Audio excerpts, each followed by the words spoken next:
നല്ല മഴയുണ്ട്. വയനാട്ടിൽ എല്ലായിടത്തും നല്ല മഴയുണ്ട്. ഇന്ന് വിദ്യാഭ്യാസ സ്ഥാപനങ്ങൾക്കൊക്കെ വയനാട്ടിൽ അവധി കൊടുത്തിരിക്കുകയാണ്. ഷഹദുണ്ട് പുത്തുമലയിൽ നിന്ന്, ഹൃദയഭൂമിയിൽ നിന്ന്. തത്സമയം ഒരു വിൻഡോയിൽ ഷഹദിനെ കൂടി എടുക്കാവുന്നതാണ്.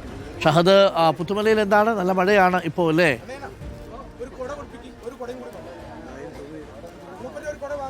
അരുൺകുമാർ, ഇതുപോലൊരു മഴയുള്ള രാത്രിയിലാണ് ഈ നാടിനെ ഒന്നാകെ ഉരുളെടുത്തിട്ടുണ്ടായിരുന്നത്. നമുക്കറിയാം, ഇപ്പോൾ നമ്മൾ ടൗൺഷിപ്പിൽ കാണുന്ന അവിടെ കൂടിയിരിക്കുന്ന ആ മനുഷ്യർ ജീവിച്ചിരുന്ന മണ്ണാണ്. അല്ലെങ്കിൽ അവർ ഒരുപാട് കാലം അവരുടെ ഒരുപാട് സ്വപ്നങ്ങൾ നെയ്തെടുത്ത ഇടമാണ്. ആ നെയ്തെടുത്ത ഇടത്ത് ഏറ്റവും ഒടുവിൽ അവരുടെ സ്വന്തക്കാരായിട്ടുള്ള അച്ഛനായിട്ടുള്ള അമ്മ, മക്കൾ, ബന്ധുക്കൾ, അയൽവാസികൾ, അങ്ങനെ അവരുടെ മൃതശരീരങ്ങൾ അത് അടക്കിയ ഇടമായി മാറിയിരിക്കുകയാണ്. ചൂരൽമലയോട് ചേർന്നിട്ടുള്ള പുത്തുമല എന്ന് പറയുന്ന ഹൃദയഭൂമി എന്ന് വിളിക്കുന്ന ഈ ഇടം എന്ന് വേണം നമുക്ക് പറയാൻ. ഇതുപോലെ ഒരു ചെറിയ ചാറ്റൽ മഴയിൽ ആരംഭിച്ചതായിരുന്നു 29-ാം തീയതി രാത്രി. പിന്നീട് അത് വലിയ പേമാരിയായി പെയ്തു. ഈ നാടിനെ ഒന്നാകെ ഉരുളെടുത്തു. ഇത്തരത്തിൽ നിരവധി ആളുകളുടെ ജീവനാണ് ആ രാത്രി പൊലിഞ്ഞു പോയിട്ടുള്ളത്.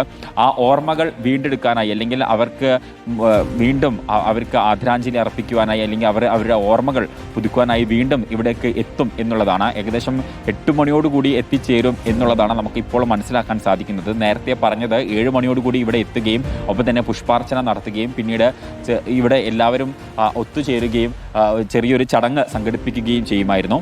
പക്ഷേ നിലവിൽ ഇപ്പോൾ നമുക്ക് ലഭ്യമാകുന്ന വിവരം അനുസരിച്ച് ഏകദേശം 8 മണിയോട് കൂടിയിട്ട് മാത്രമേ ഇവിടെ എല്ലാവരും എത്തിച്ചേരുകയുള്ളൂ എന്നുള്ള കാര്യമാണ്. മാത്രവുമല്ല, മഴയുണ്ട് തുടർച്ചയായി. ഇന്ന് രാവിലെ മുതൽ തന്നെ തുടർച്ചയായിട്ടുള്ള മഴ പെയ്യുന്നുണ്ട്. അപ്പോൾ അതുകൊണ്ട് അത് കണക്കാക്കി മാത്രമേ ഇവിടേക്ക് ആളുകൾ എത്തിച്ചേരുകയുള്ളൂ എന്നുള്ളതാണ് നമുക്ക് മനസ്സിലാക്കാൻ സാധിക്കുന്നത്. ഇന്ന് രാവിലെ തന്നെ പലരുടെയും ബന്ധുമിത്രാദികളുടെ, അതുപോലെ തന്നെ സുഹൃത്തുക്കളുടെ, മാതാപിതാക്കളുടെ ഒക്കെ കല്ലറകളിൽ വന്ന് ചന്ദനത്തിരി കത്തിക്കുകയും ഒപ്പം തന്നെ അവരുടെ ഓർമ്മകൾ പങ്കുവെക്കുകയും ഒക്കെ തന്നെ ചെയ്യുന്ന കാഴ്ച നമുക്ക് ഇവിടെ നിന്നും കാണാൻ സാധിച്ചിട്ടുണ്ടായിരുന്നു. മഴയാണെങ്കിലും മഴയൊക്കെ അവഗണിച്ച് അവർ അതിരാവിലെ തന്നെ ഇവിടെ എത്തിയ കാഴ്ചയാണ് നമുക്ക് കാണാൻ സാധിക്കുകയും ചെയ്തിട്ടുണ്ടായിരുന്നത്. ഈ ഭൂമിയിൽ നിൽക്കുമ്പോൾ, അതായത് ഹൃദയഭൂമിയിൽ നിൽക്കുന്ന സമയത്ത് നമ്മുടെ ഉള്ളൊന്ന് അറിയാതെ ഉലഞ്ഞു പോകും. കാരണം നമ്മൾ എത്ര തന്നെ നമ്മൾ ഈ വേദനകളെ മറക്കാൻ ശ്രമിച്ചാലും, അല്ലെങ്കിൽ ഇങ്ങനെയൊന്നും സംഭവിച്ചിട്ടില്ല, നമ്മൾ അതിജീവിക്കണമെന്ന് പലതവണ മനസ്സിൽ പലകുറി ആവർത്തിച്ച് പറഞ്ഞാൽ പോലും അത് ഒരു നിമിഷമെങ്കിലും നമ്മുടെ ഹൃദയം ഒന്ന് പിടയുന്ന, അല്ലെങ്കിൽ ഒരു നിമിഷമെങ്കിലും നമ്മൾ ഒന്ന് പിന്നോട്ട് പോകുന്ന ചില കാഴ്ചകളാണ് നമുക്ക് ഇവിടെ നിന്ന് കാണാൻ സാധിക്കുക. കാരണം ഈ ഭൂമിയിൽ എത്തുന്ന സമയത്ത് നമുക്ക് പരിചയമുള്ള, അല്ലെങ്കിൽ നമുക്ക് എവിടേക്കോ നമ്മൾ കണ്ട് പരിചയമുള്ള ആളുകളുടെ മുഖം അത് നമുക്ക് ഇവിടെ ഓരോ കല്ലറകളിലും കാണാൻ സാധിക്കും. കാരണം അവിടെ ഇപ്പോൾ ഒരു ചേട്ടൻ പ്രാർത്ഥിക്കുന്ന ആ കല്ലറയുണ്ടല്ലോ, ആ കല്ലറയിൽ എനിക്കൊന്ന് കുഞ്ഞുങ്ങളാണ് അവിടെ നഷ്ടപ്പെട്ടു പോയതെന്ന് തോന്നുന്നു. ആ കുഞ്ഞുങ്ങളുടെ ചെറിയ കളിപ്പാട്ടങ്ങൾ, ചെറിയ ടോയ് കാഴ്സ് ഒക്കെ അവിടെ വെച്ചിട്ടുണ്ട്. അത് ആ സമയത്തൊക്കെ വല്ലാതെ ഉള്ളുലഞ്ഞു പോയ കാഴ്ചകളാണ്. ചിലർ തങ്ങളുടെ പ്രിയപ്പെട്ട കുഞ്ഞുങ്ങൾക്ക്, നഷ്ടപ്പെട്ടു പോയ കുഞ്ഞുങ്ങൾക്ക് ചോക്ലേറ്റ് കൊണ്ട് അവിടെ കൊടുക്കുന്നത് കാണാം. ടോയ്കൾ അവരുടെ ശവകുടീരത്തിന് മുകളിൽ ആ കല്ലറയിൽ വെച്ചിരിക്കുന്നത് നോക്കൂ. അവർക്കൊക്കെ ഇഷ്ടപ്പെട്ട, ആ കുഞ്ഞുങ്ങൾക്കൊക്കെ ഇഷ്ടപ്പെട്ട സാധനങ്ങൾ അവിടെ വെച്ച് പോവുകയാണ്. പേന, അതേപോലെ കുഞ്ഞു കളിപ്പാട്ടങ്ങൾ അല്ലേ. ഇതൊന്നും ഈ പേനയെടുത്ത് എഴുതാനോ ആ കളിപ്പാട്ടം എടുത്ത് കളിക്കാനോ ഉള്ള കുഞ്ഞുങ്ങളൊന്നും ഇപ്പോൾ അവിടെ ഇല്ല. പക്ഷെ അവർക്ക് ഇഷ്ടപ്പെട്ട അവരുടെ ഓർമ്മകൾ ആ കല്ലറയിൽ അവർ ബാക്കി വയ്ക്കുന്നുണ്ട്. രക്ഷിതാക്കളാണെങ്കിലും കൂട്ടുകാരാണെങ്കിലും ഒക്കെ. പുത്തുമലയിൽ ഒരുമിച്ച് വെള്ളർമല സ്കൂളിൽ പഠിച്ചിരുന്ന കുഞ്ഞുങ്ങളാണ്. അവർക്കിഷ്ടപ്പെട്ട കുഞ്ഞു കുഞ്ഞു വാഹനങ്ങളും കുഞ്ഞു ടോയ്സും ഒക്കെ അവിടെ ഇങ്ങനെ വയ്ക്കുന്നുണ്ട്.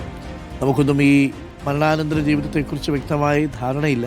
പക്ഷേ അങ്ങനെയൊക്കെ എവിടെയെങ്കിലുമൊക്കെ നിന്ന് മനുഷ്യർക്ക് കാണാനൊക്കെ പറ്റുന്നുണ്ടെങ്കിൽ ഈ കാഴ്ചകൾ വല്ലാതെ ഉള്ളുലയ്ക്കുന്ന കാഴ്ചകളാണ്.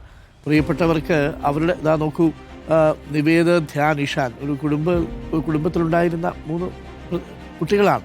ഉള്ളത്തെ തെരുവിലുണ്ടായിരുന്ന കുഞ്ഞുങ്ങൾ 3 പേരും ഒരേ ദിവസമാണ് ഇല്ലാതാവുന്നത്. ഇതാണ് ഞാൻ നേരത്തെ പറഞ്ഞ അന്നത്തെ ദിവസവും ഇതേപോലെ അവർക്കിഷ്ടപ്പെട്ട ചോക്ലേറ്റ്, അവർക്കിഷ്ടപ്പെട്ട ഭക്ഷണം, അവർക്കിഷ്ടപ്പെട്ട ടോയ് കാറ്, ഇതൊക്കെ അവിടെ കൊണ്ട് വെച്ച് പോകുന്ന മനുഷ്യരെ കാണാമായിരുന്നു.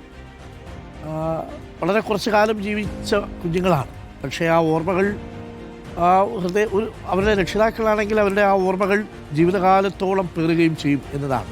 ആ ചിരിയും അവരുടെ കളിയുമൊക്കെ. ഷഹദാണ് പുത്തുമലയിൽ നിന്ന് ചേർന്നത്.